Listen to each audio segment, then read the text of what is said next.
Ko is said to be the leader of Bilibid-19. Intelligence reports from the Philippine National Police and National Bureau of Investigation show Ko has been handling a drug trade network in Luzon and Metro Manila. He funded a number of political candidates for protection. During the same raid in 2014, a gun was found in Ko's Kubol that was registered to a congressman. Peter Lim is a wealthy businessman from Cebu. There's little information about his person. A well-placed source who has led investigations on illegal drug trade in the country says drug lords usually acquire businesses, both legal and illegal, to launder their drug money. They usually have protectors from the police. President Duterte claimed such is retired Deputy Director General Marcelo Garbo. The source says Garbo strengthened his links to the drug trade when he was regional director in Cebu. The former police official has not come out since Mr. Duterte identified him as a drug lord protector. Protectors supposedly receive 7 million pesos per week so that illegal gambling and smuggling can continue. They also earn from the drug trade. In exchange, protectors share intelligence information and get immunity from arrest and raids.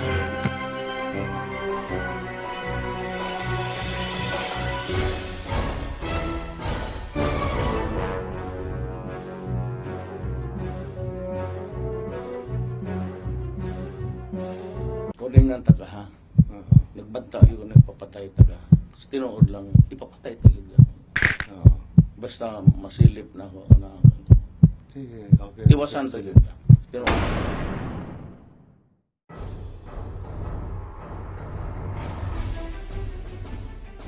I believe the President was fed with wrong and poison information regarding the matter. 100% hindi po totoo yan. Alam po ng ating mahal na Panginoon na siya lang ang aking huwes sa puntong ito. But what is certain is, number one, I have my integrity intact. Number two, I have God watching over and protecting me and my loved one. Ako po si Police Chief Superintendent Edgardo Gonzales Quino.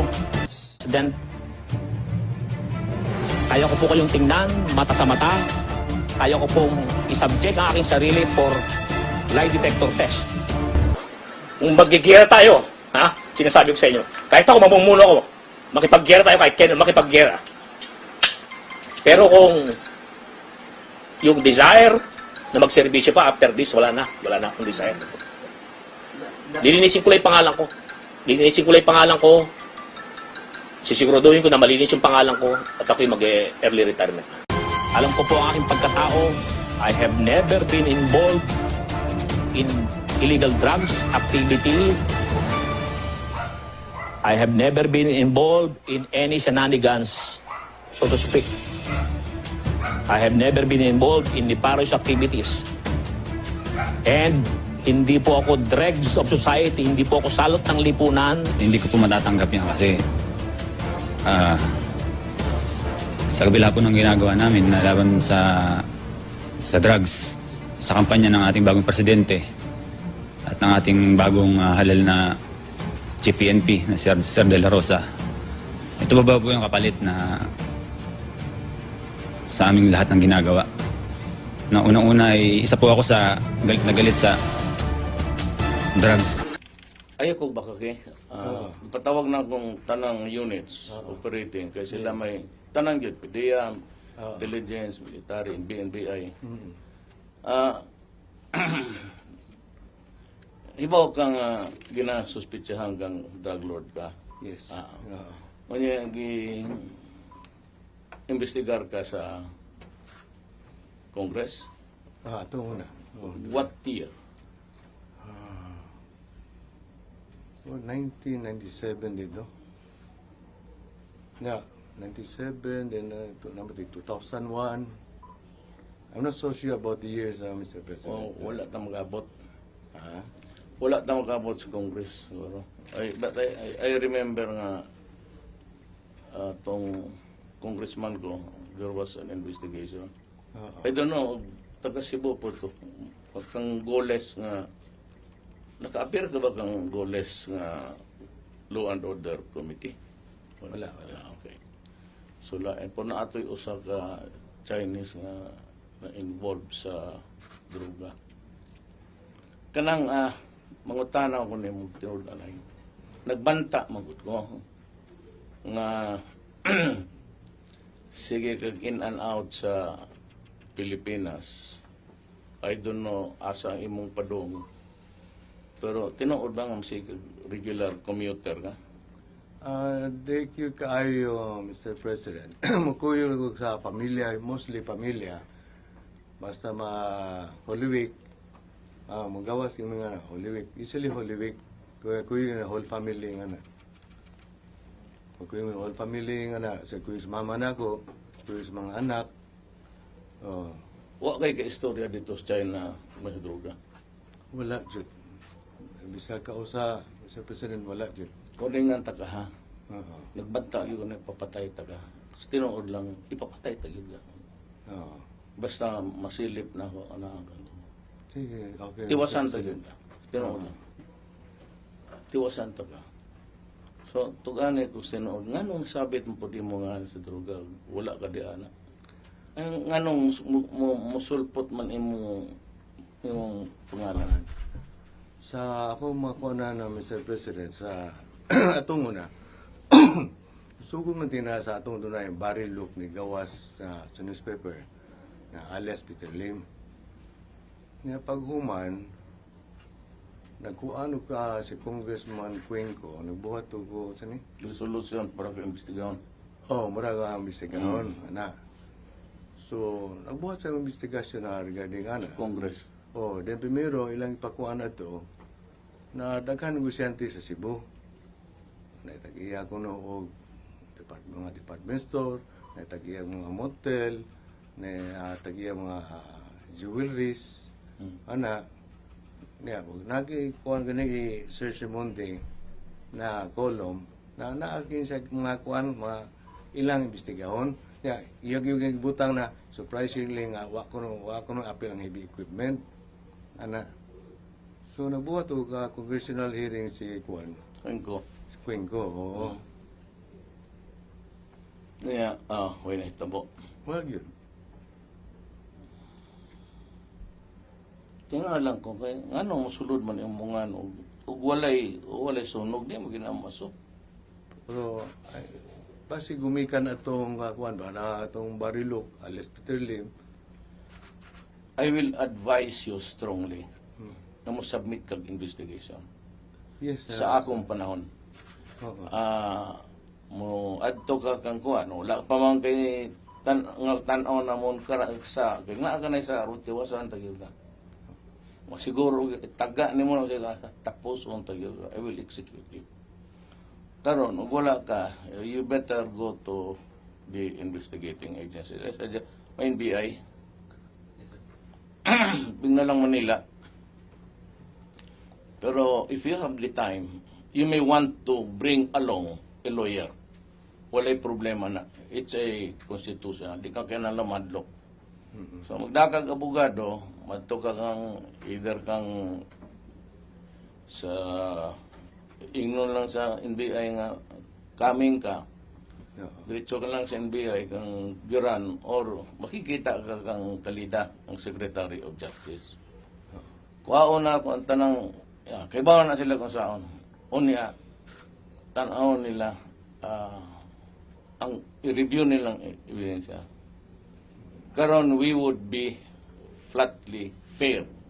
Wala tay away, di takaila, wala may utang na loob sa imo, wala kay as of now, wala may nakita. Ikaw nga Peter Lim. Pero na ay Peter Lim nga sige sulpot ang pangalan mo. Ito na ko nga sige dog commute nga rin sa Pilipinas o Manila. Muna nga giyon ako nga sunod balik nimo diya pala sa airport tiwasan talaga. Actually tinuod tiwasan tayo ka. Wala dili ko nagaingo kadlok-kadlok. Tiwasan tayo ka. Karon kuhaon na mong tanang ebidensya sa Congress. O niya among itanawon wala kay sala. Madto ka nga to pa. You open your life and your tanan. Sige tanaw man. Salamat kayo. O niya katong mga ug naa sila yung mga testigos pwede ingon imong abogado nimo ipatawag karon istorya sa imong atubangan nga mo na imong sa wa kay sa tan-aw na mo nga totong mga tao nga nag-ipit nimo. Okay. Karon if you want, di naman tagyan ng mga korte, wa ka makaysa. Magkonfrontation mo sa tanang mga tao nga natap ni Anto kung ikaw ang tinuod nga the true identity nga Peter Lim. But I will admit now nga daghang Peter Lim sa Pilipinas. Pero unfortunately, tinuod lang, ikaw and ako, Chinese man po akong lolo. I have nothing against the Chinese, Filipino Chinese. My father is or was. Pero nasasaktan, nasakit ko kay ang drugs. It has corrupted the police. It has worked hardships for everybody. Nakakaawa ang mga naana diha. Wala na eh. Lalo na yung bangag na yun. Wala na. Di na makalabas yan. Because, ano ka lang, shabu, unlike cocaine and heroin, it grows naturally. Papi na eh. Ang shabu is cooked with chemicals and it reduces the brain to muna yung problema. So, ang tao na asyabong, wala na na. There's no such thing as complete rehabilitation. So, we have about, estimated sa PDEA ni Anto, 3 million ang naigo. Tanang ni surrender lang noon, that's a minuscule. Gamay ra kaya na. Padagan. Oo. So, muna ang problema karon unsaon na mo ning 3 million. Nga og naa na ang magkatol na ang lawas, either mangawat, hold up, mangidnap o patay, unya hasta ang gobyerno, ang mga opisyal gidamay tanan. Muna diha. That is why suko kaayo ko because I love my country. Yes. Sabot ka masiguro. Sabot ka siguro. Ako amahan, taga Danao. Danao. Sibong. Oo. So, Lipay. dili kasi suko gyud ko. Lipay. Hindi ko taguin yung galit ko. Talagang galit ako. Yes. And walay let up ni. Mm. By unfortunate chance, kung naa ka, better stop it. Pero wala, paghikog na lang because I will really look for you. Mo ginaitinod, ha? May I say Pareho mata something? siya, pareho mata taga Sibuna. May I say Ana something? ang atong. So, ako wala akong mag-order og operation. I am declaring war against the drug industry. I'm with you all Panatay the kita way. na. Oo. I'm with you all the way, good, Mr. President. Mayo, so, I would conclude nga dili ikaw ng Peter Lim nga giingong drug lord. I will not say, Mr. President, 100%. I would say 500%. Wa gyud taon ko anang negosyo ha. Wa gyud taon. Kay akong papa tungo na, there was a time down among negosyo, nabangkar ko akong papa, ama. Yun siya, doon na iniduol niya magnegosyo nga na. Iyang balibara, he told our family na, mga bata pa kami, yun siya, san, bisag watay kwarta, watay makaon, ayaw yung mag-inta ng negosyo makadao to kinabuhi laing tao. Ang tao, sika tao niyo. Oo. Sika tao. Kay, bisag wa na ta, mabankrupt na ta, watay kabuhi. Akong mama na lang, nagtuolag panahi, para mabuhi ni may balik. Pero yun siya, bisag kung saan kalisod, hapit na mga bahina among maigsoon, lain-lain tiyo. Kaya wa may kaon sa balay. Yun siya, ayaw yung intra anong drugs. Na kay makadaot yung kinabuhi sa lain-lain tataw pamilya. So, wala yung ka maki-istorya, basig proposal na lang, ana nga. Malingon nga, bay, sulod, ani, kidako, tagkita. Wala din. Wag yung ko na ilaw, na indiduol na ko, ana, wag yung ko na ko na negosyo. Wala sa way, ito, ingon lang manhi ka. Kita tag sa kalugar, wa ko musugot. Inako, diri sa Dito tayo mag-usap sa... Dito. Ako, pasalamat ko because atong presidente nga na, you are a very busy person. And giving me the chance, the time and the chance to talk to you about the problem that I'm having now. So, mabot lang, sa unong pasalamat.